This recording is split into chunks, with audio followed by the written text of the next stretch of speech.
आंकड़ों के मुताबिक भारत में हर 90 सेकंड में एक इंसान आत्महत्या की कोशिश करता है। हर 7 मिनट में कोई एक इस कोशिश में कामयाब हो जाता है। पहले प्रयास में असफल होने के बाद 3 में से 2 लोग फिर से आत्महत्या की कोशिश करेंगे। लेकिन क्या आत्महत्या या उसकी कोशिश कानूनी जुर्म है या फिर मदद की एक पुकार?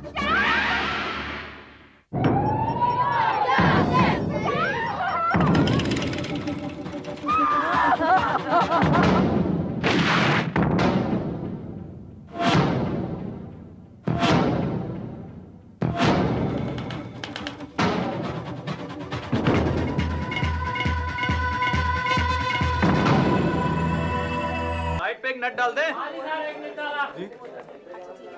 Sound ready? Shall we start? Yeah, okay, silence. Rolling.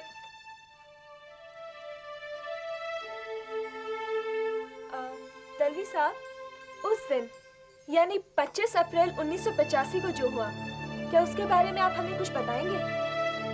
हाँ, उस दिन जो हुआ वो नहीं होना चाहिए था, लेकिन अगर वो नहीं होता तो आज यहाँ कांस्टेबल श्रीकांत दळवी का इंटरव्यू आप कैसे लेते?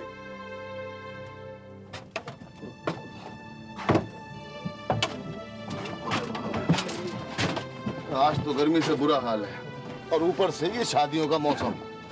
आप भी शादी में जा रहे हो क्या? अब क्या करें, ना जाएं तो रिश्तेदारों की बातें सुने और फिर उम्र भर की नाराजगी। आप दुनिया से बहुत नाराज लगते हैं। इतनी बुरी नहीं है दुनिया। मेरा ही देखो ना, मैं बहन की शादी के लिए जा रहा हूँ। अच्छा? सगी बहन 4 महीने पहले सगाई करी थी हमने, तब भी सारा इंतजाम मैंने किया था और अब भी शादी का भी मैं। लोनावला नॉन स्टॉप बजा रही है।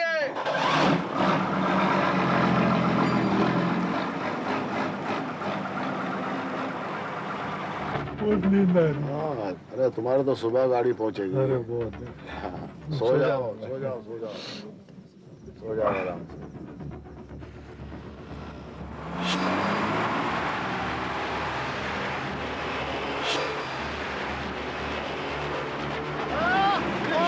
अरे वो ट्रक इनको मार गया, देखो वो गया। अरे ड्राइवर साहब गाड़ी रोको, अरे रोको गाड़ी यार।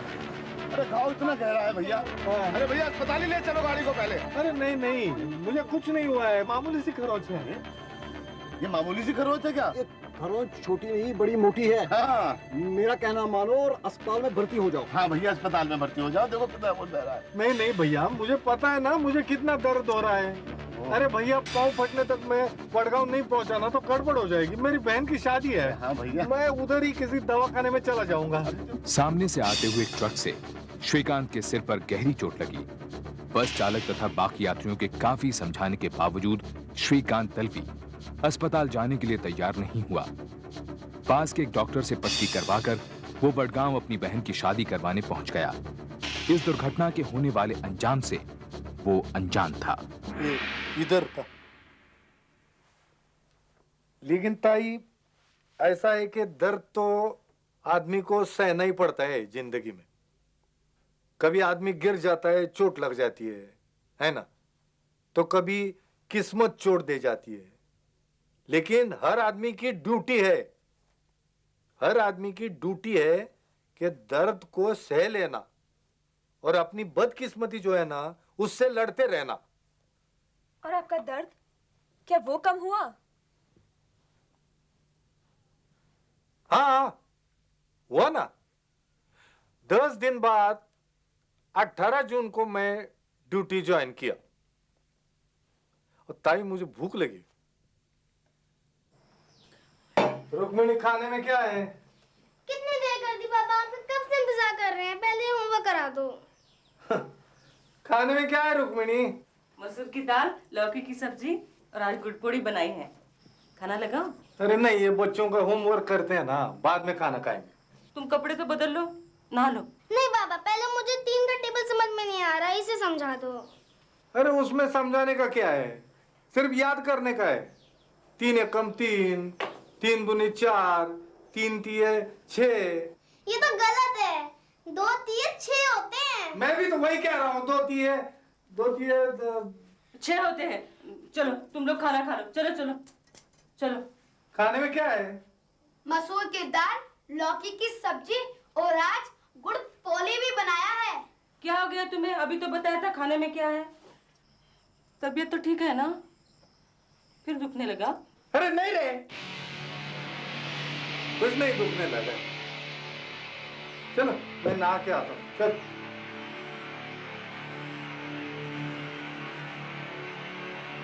क्या हो गया तुम्हें? बच्चों के सामने क्यों चिल्ला चिल्ली? आजकल कुछ काबू में नहीं रहता मैं रुक्मिणी। खाने में भी सब गड़बड़ हो जाता है। सर दबा दो। थोड़ी देर।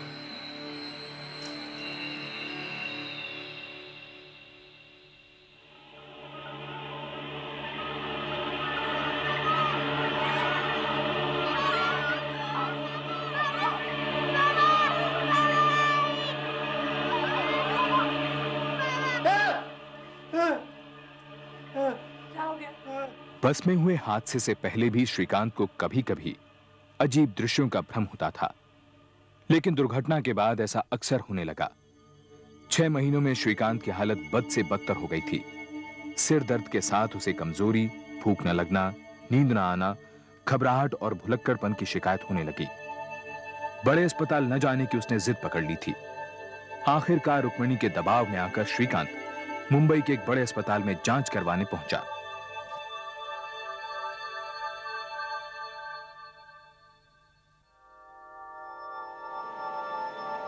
दर्द के लिए कुछ पेन किलर लिख देता हूँ और नींद के लिए कुछ ट्रैंकुलाइजर। ट्रैंक? हाँ, नींद की दवा है, इससे आराम मिलेगा, नींद आएगी। और ये दर्द की गोलियाँ एक सुबह एक शाम और नींद की गोली एक रात में सोने से पहले ले लेना। इसके अलावा कुछ? मंडे को आपकी रिपोर्ट्स आ जाएंगी, उसके बाद डॉक्टर खरे आपका चेकअप करेंगे। ठीक, नमस्ते। क्या है सर? वो सोमवार को आफ्टरनून ड्यूटी मिलेगा तो? क्यों, मॉर्निंग ड्यूटी में क्या प्रॉब्लम है? सर वो श्रीकांत, मैं पिछले कई महीने से देख रहा हूं तुम आराम ज्यादा और काम कम कर रहे हो। अगर इतनी ही तकलीफ है तो रिटायरमेंट क्यों नहीं ले लेते? नहीं सर, डॉक्टर साहब ने भी कहा है मुझे कुछ नहीं हुआ है, मैं बिल्कुल ठीक हूँ सर। सिर्फ एक बार सर, सोमवार को मैं 1 बजे तक आ जाऊंगा सर। फिलहाल तो मैं राउंड पे जा रहा हूँ, लौट के देखता हूँ।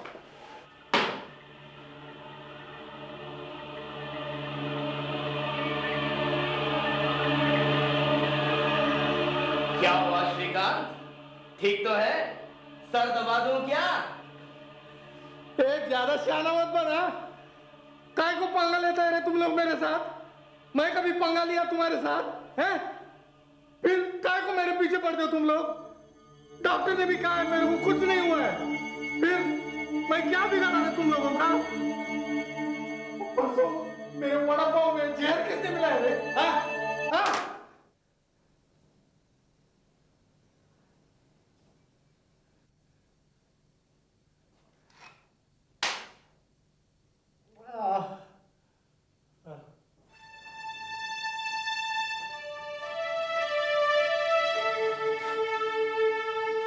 डॉक्टर साहब,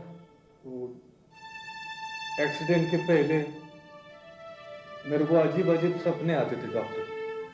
कभी डरावने आते थे, कभी अच्छे आते थे, लेकिन एक्सीडेंट के बाद सिर्फ डरावने ही सपने आते और लगातार रोज रोज आते। अगर चोट 6 महीने पहले लगी थी तो इलाज तभी क्यों नहीं करवाया? करवाया था डॉक्टर साहब, पट्टी करवाई थी। इसके अलावा?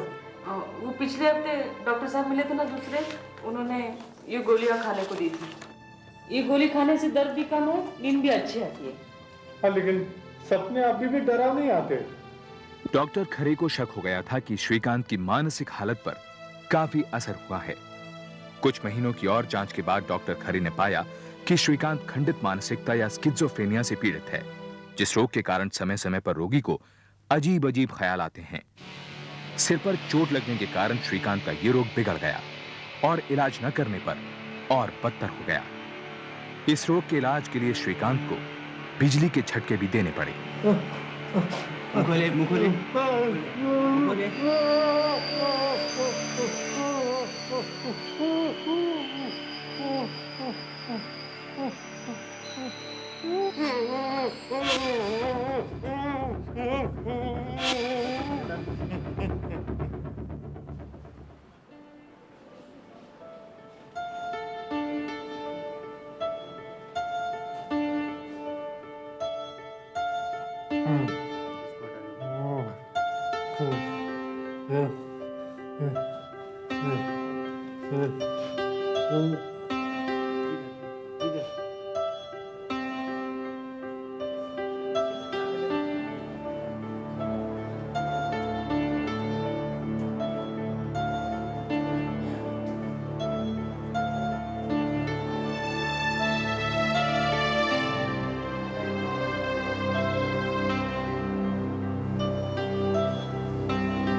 रुक्मिणी,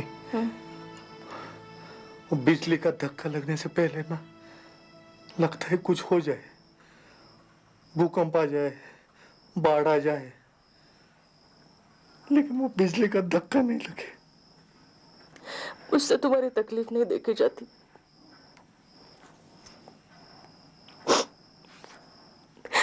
मुझसे तुम्हारी, देखना दिन भर घर का करना, बच्चों का करना, ऊपर से ये पागल पति।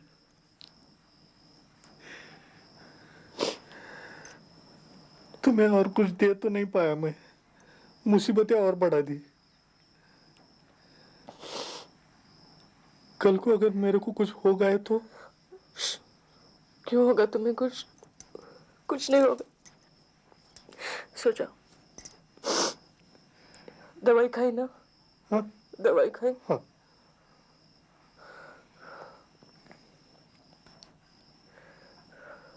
ये रुक्मिणी, एक आइडिया है। मैं तेरे नाम से एक स्टॉल के लिए लाइसेंस ले लूं तो कोई भी चीज बेचेंगे। हाँ, अरे ऊपर से कमाई भी अच्छी रहेंगी। अब मेरी तो पगार नहीं बढ़ने वाली। डॉक्टर लोग कहते हैं तुम आराम करो, तुम काम बढ़ाने की सोच रहे हो। अरे सोचना, सब्जियां बेचेंगे, नहीं तो सब्जियां और बर्तन भी बेचेंगे। मैं कल ही तेरे नाम की अर्जी कर देता हूँ। बिना लाइसेंस के काम नहीं शुरू हो सकता। क्या बात कर रही है रुक्मिणी? अरे मैं पुलिस वाला हूँ, मैं ऐसा करने लगा तो जनता क्या करेगी? अपने बच्चों को क्या सीख देंगे हम?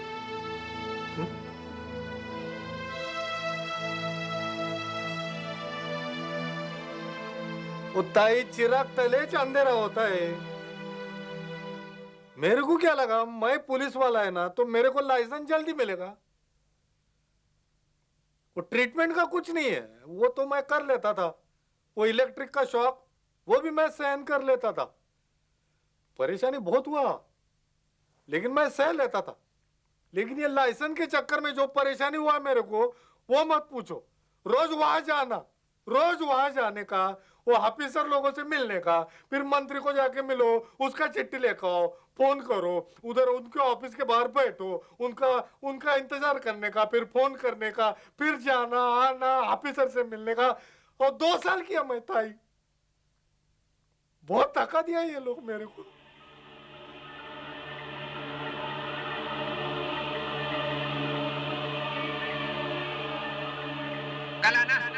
अभी नहीं हुआ है। कोई सिफारिश लाओ तो आसान होगा। कोयलो से मिलो। गणपति की छुट्टी से नहीं लौटे हैं। फाइल मेरे पास नहीं है।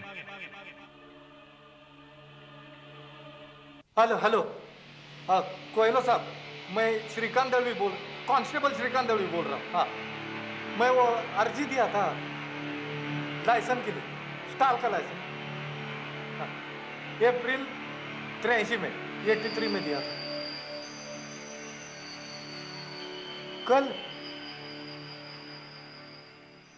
वो साहब, मैं कल आया था आपके पास, आप बोले कल। हाँ, मैं कल आऊंगा, आप बोलेंगे कल। ये कल का सिलसिला कब खत्म होने का है साहब? मैं मर जाएगा तब क्या? तो मेरे बीवी बच्चे सड़क पे आ जाएंगे साहब, तो उसके बाद तब भी तरस नहीं आएगा आपको? मैं मंत्री का चिट्ठी दिया ना, मेडिकल रिपोर्ट दिया, मैं कितना फोन किया।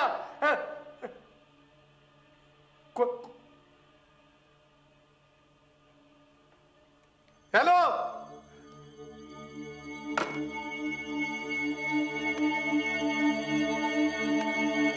परसों उसको बोलो मेरे से मिलने के लिए। हाँ, गुड मॉर्निंग कोयरे साहब। मॉर्निंग।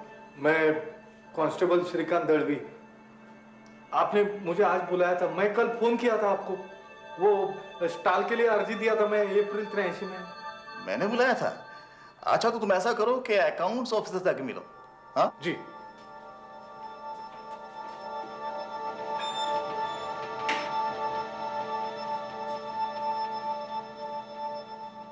साहब, मैं श्रीकांत दड़वी, कांस्टेबल श्रीकांत दड़वी।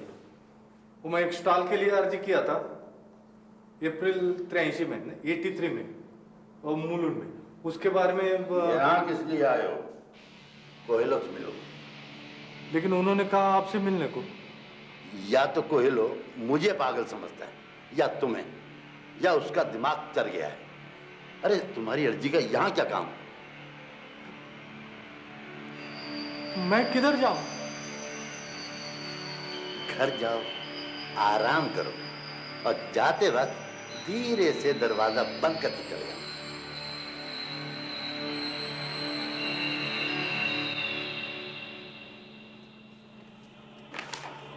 और साहब, वो अकाउंट खाली में हमारा टाइम बर्बाद मत करो।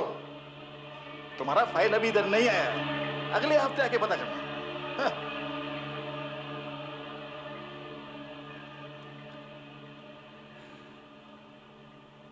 मेरी बीवी है, 2 छोटे छोटे बच्चे हैं साहब, और मैं बीमार आदमी हूं।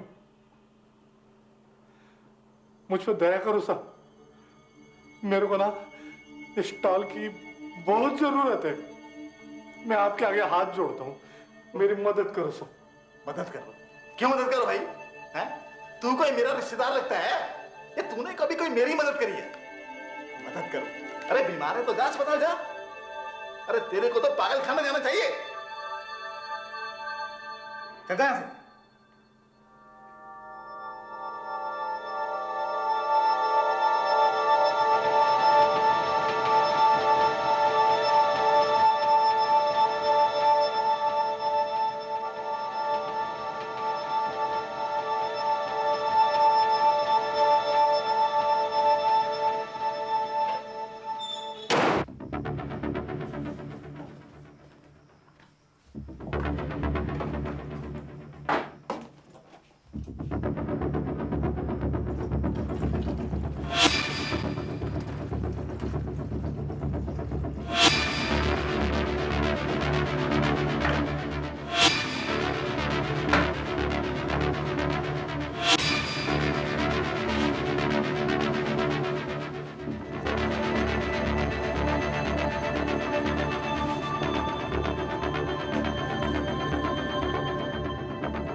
क्या कर रहे हो?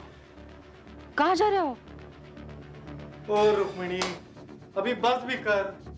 मेरे को पता है ना क्या करना है क्या नहीं करना है। खीट खीट खीट खीट खीट खीट।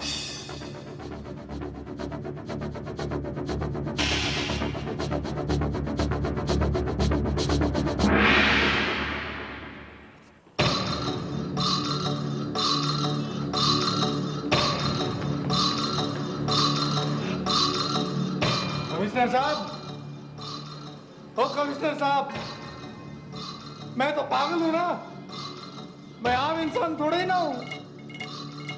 आप क्यों देंगे मेरे रुक्मिणी को स्टॉल का लाइसेंस? हाँ? मेरे बीवी बच्चे तो भूखे मरने के लायक है ना।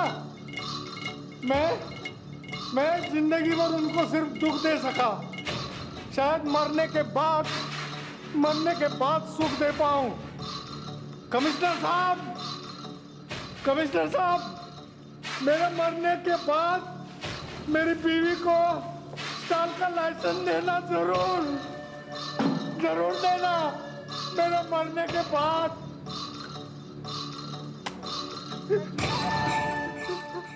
Shrikant ji, I am sorry. Cut it please. देखिए श्रीकांत जी, हमारा मकसद आपको रुलाने का नहीं था। आई एम सॉरी। हम सिर्फ ये जानना चाहते थे कि नहीं, मेरे को भी नहीं मालूम था कि ये कोई पानी लाओ। सालों के बाद मेरे को ये सब याद आएगा। पानी लाओ प्लीज।